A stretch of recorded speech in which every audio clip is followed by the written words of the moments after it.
हाय। कैसे हो आप सब। देखो, मेरा सारा लेक्चर्स जो है अभी तक का बना है वो ऑडियो फॉर्म में है। कोई भी इसमें वीडियोस नहीं मिलेंगे, ना आपको नोट्स मिलेंगे, बिकॉज आपके पास ऑलरेडी बुक में नोट्स वगैरह सारी चीज़ें हैं।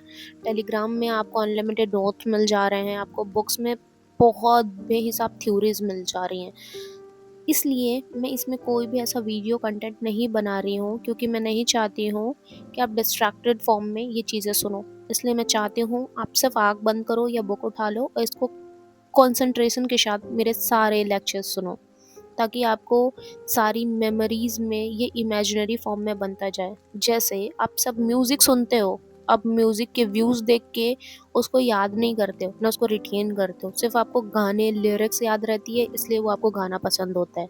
और यही कॉन्सेप्ट्स में मैं सारे अपने लेक्चर्स बना रही हूँ। चलिए स्टार्ट करते हैं। ब्रिटिश कॉन्स्टिट्यूशनल रिफॉर्म इंडिया को डेमोक्रेसी देने के लिए नहीं, बल्कि इंडियन पॉलिटिक्स डिमांड को कंट्रोल करने के लिए लाए गए थे। कॉन्स्टिट्यूशनल रिफॉर्म हुआ यहाँ, जहाँ सरकार के रूल्स और गवर्नेंस स्ट्रक्चर में बदलाव हुए। इंडियन काउंसिल एक्ट 1909 और गवर्नमेंट ऑफ इंडिया एक्ट 1990 में, जहाँ पार्टिसिपेशन मतलब भागीदारी थोड़ी बढ़ी, लेकिन अथॉरिटी मतलब रियल पावर ब्रिटिश के ही पास रही। चलिए चलते हैं इंडियन काउंसिल एक्ट 1999 की ओर, जो थे मॉर्लेमेंटो रिफॉर्म साहब के। लेकिन ये एक्ट क्यों आया? क्योंकि देश के लिए पॉलिटिकल अवेयरनेस और यूनिटी बढ़ती जा रही थी। जहां पार्टिसिपेशन ऑफ अ बंगाल हुआ 1905 में, वहीं स्वदेशी मूवमेंट मतलब इंडियन गुड को यूज करना प्रमोट किया जा रहा था, वहीं बायकॉट किया जा रहा था ब्रिटिश गुड्स को। ब्रिटिशर्स को लगा इंडियन पॉलिटिकल हो रही है, वहीं कंट्रोल वीक हो रहा था, इसलिए रिफॉर्म लाए गए। लेकिन रिफॉर्म मतलब सिस्टम में बदलाव, लेकिन लिमिटेड मैनर में।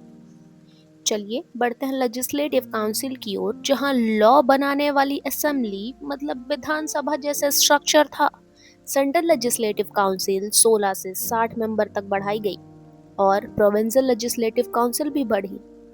लेकिन मेंबर तो बढ़े, पर लॉ मेकिंग पावर अभी भी ब्रिटिशर्स के पास थी। ऑफिशियल मेंबर्स बनाए गए। ऑफिशियल मतलब वो मेंबर जो ब्रिटिश गवर्नमेंट के एम्प्लॉइज थे।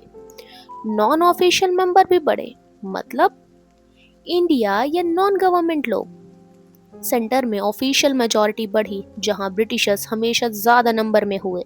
प्रोविंशियल में नॉन ऑफिशियल मेजॉरिटी, लेकिन पावर सेंटर के पास अभी भी थी। डेलिब्रेटिव फंक्शन हुआ, सिर्फ डिसीजन और डिबेट का अधिकार मिला लोगों को। क्वेश्चन पूछ सकते थे, लेकिन सप्लीमेंट्री क्वेश्चन नहीं। सप्लीमेंट्री मतलब क्वेश्चन के बाद दूसरा क्वेश्चन नहीं पूछा जा सकता था। बजट पर रेजोल्यूशन हुआ, लेकिन बजट पर जो सजेशन देते थे उनको मानना और ना मानने से वो बाइंडिंग नहीं थे। पर वोट्स को गवर्नमेंट गिराना नहीं चाहती थी, एग्जीक्यूटिव को कंट्रोल नहीं कर सकते थे। बोल सकते थे, बदल नहीं सकते थे। एग्जीक्यूटिव काउंसिल में रियल डिसीजन मेकिंग बॉडी बनी कैबिनेट जैसी, जहां इंडियन मेंबर रखे गए। और वो पहले मेंबर थे सत्येंद्र प्रसाद सिन्हा साहब, जो थे लॉ मेंबर, मतलब कानून से रिलेटेड काम करने को अधिकार मिला था उन्हें। रियलिटी से समझो तो इंडियंस को डिसीजन में इक्वल पावर नहीं मिली थी, कलेक्टिव रिस्पॉन्सिबिलिटी भी नहीं थी उनके पास।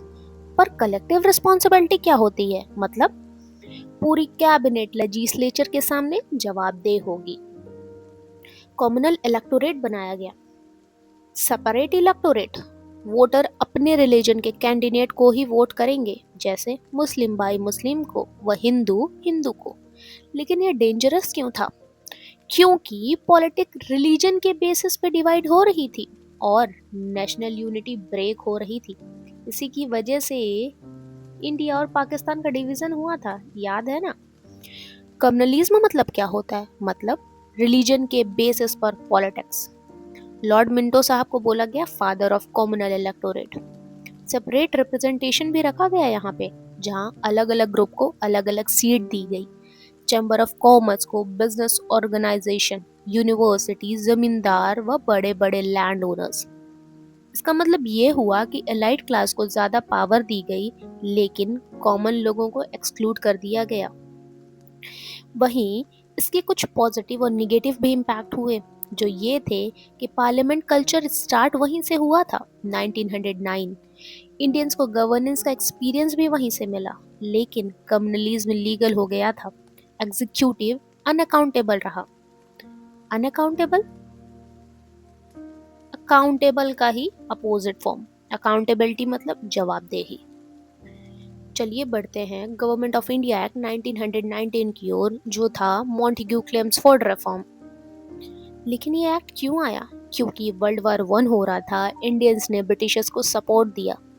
जहां डिमांड हुई सेल्फ गवर्नमेंट की, मतलब अपनी सरकार हम खुद चलाना चाहते हैं अब, ब्रिटिशर्स ने पहली बार बोला gradual introduction of responsible government. पर ये रिस्पॉन्सिबल गवर्नमेंट क्या होता है? मतलब गवर्नमेंट लेजिस्लेचर के सामने जवाबदेह होगी अब। इसको पॉलिटी के एस्पेक्ट से समझते हैं। यहाँ हुआ dissolution of a power, centre से प्रोविंस को पावर मिली, सब्जेक्ट डिवाइड हुए, सेंटर सब्जेक्ट के हाथों में आया डिफेंस, फॉरेन अफेयर, वो प्रोविंस सब्जेक्ट के हाथों में आया एजुकेशन और हेल्थ। लेकिन गवर्नर जनरल के पास अभी भी फाइनल कंट्रोल था। यूनिटरी सिस्टम भी लाया गया। लेकिन यूनिटरी मतलब क्या होता है? मतलब सारी पावर आपके हाथ में। जैसे यूनिटरी सिस्टम हमारे घर के हमारे दादाजी हैं। यही आया डबल रोल। ग्रीक वर्ड है डायरकी, मतलब डबल रोल। प्रोविंशियल सब्जेक्ट को दो पार्ट में डिवाइड किया गया, एक था ट्रांसफर, एक था रिजर्व। ट्रांसफर आया इंडियन के हिस्से, जिसमें मिले education, health, agriculture, local self government, और इंडियन मिनिस्टर्स लेजिस्लेचर के लिए रिस्पॉन्सिबल हुए।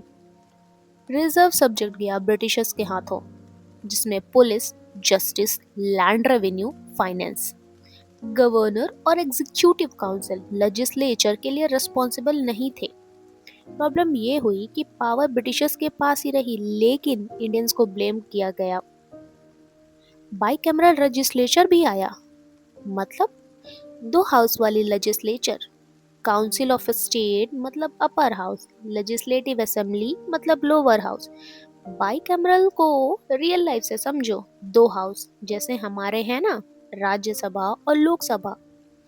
डायरेक्ट इलेक्शन भी हुआ यहाँ, वोटर डायरेक्टली रिप्रेजेंटेटिव को चूज कर सकते थे, लेकिन लिमिटेड फ्रेंचाइजी रखी गई। मतलब वोट का राइट सिर्फ सेलेक्टेड लोगों को ही मिला, जिसमें क्राइटेरिया ये थी कि प्रॉपर्टी, टैक्स और एजुकेशन के बेसिस पे। इंडिजिनस ऑफ एग्जीक्यूटिव हुआ, जहां इंडियंस को एडमिनिस्ट्रेशन में लाया गया। 6 में से 3 मेंबर इंडियन हुए, लेकिन इंपॉर्टेंट डिपार्टमेंट सिर्फ अभी भी ब्रिटिशर्स के पास हुआ। Extension of a communal electorate extension हुआ, जहां सेपरेट इलेक्टोरेट रखा गया सिख के लिए, क्रिश्चियन, एंग्लो इंडियन, यूरोपियन, और कॉमनल पॉलिटिक्स और डीप होती गई। यहाँ फाइनेंशियल रिफॉर्म भी लाया गया, जहाँ प्रोविंशियल बजट अलग कर दिए गया। प्रोविंस अपना बजट पास कर सकती थी, वहीं फिजिकल ऑटोनॉमी लाई गई, मतलब पैसों के मामले में थोड़ी फ्रीडम रखी गई। कुछ इंस्टीट्यूशन भी बनाए गए, जैसे पब्लिक सर्विस कमीशन, जो था गवर्नमेंट जॉब के लिए इंडिपेंडेंट बॉडी। वही स्टैट्यूटरी कमीशन, जो बनाया गया एक्ट का रिव्यू करने वाली के लिए। चैम्बर ऑफ अ प्रिंस, मतलब रियासतों के रूलर्स का फोरम रखा गया। इसके स्ट्रेंथ की ओर बढ़ते हैं। 1919 ने स्ट्रेंथ दी रिस्पॉन्सिबल गवर्नमेंट का आइडिया देके, डेमोक्रेटिक इंस्टीट्यूशन का डेवलपमेंट देके। वहीं वीकनेस ये प्रोवाइड हुई, डायरकी फेल्ड हो गई, कम्युनल डिवीजन बढ़ाई गई, और मास डेमोक्रेसी नहीं आई। इसके एथिक्स की ओर बढ़ते हो तो पब्लिक इंटरेस्ट इग्नोर किया गया, जहां इंटीग्रिटी कॉम्प्रोमाइज हुई। यूनिटी को डैमेज भी हुआ बहुत, लेकिन एक लेसन मिला। डेमोक्रेसी तभी स्ट्रांग होती है जब अकाउंटेबिलिटी हो, इंक्लूजन हो, और यूनिटी हो। तो कंक्लूजन ये है कि ब्रिटिश एक्ट 1909 और 1919 ने डेमोक्रेसी का स्ट्रक्चर दिया, लेकिन उसकी सोल नहीं दी। इसी वजह से इंडियन कॉन्स्टिट्यूशन ने सेपरेट इलेक्टोरेट रिजेक्ट कर दिया, यूनिवर्सल एडल्ट फ्रेंचाइजी अडॉप्ट किया, और सेकुलर और रिस्पॉन्सिबल गवर्नमेंट बनाई। Thank you so much for watching. और ये कॉन्सेप्ट आपको कैसा लगा, कमेंट में मेंशन ज़रूर करें।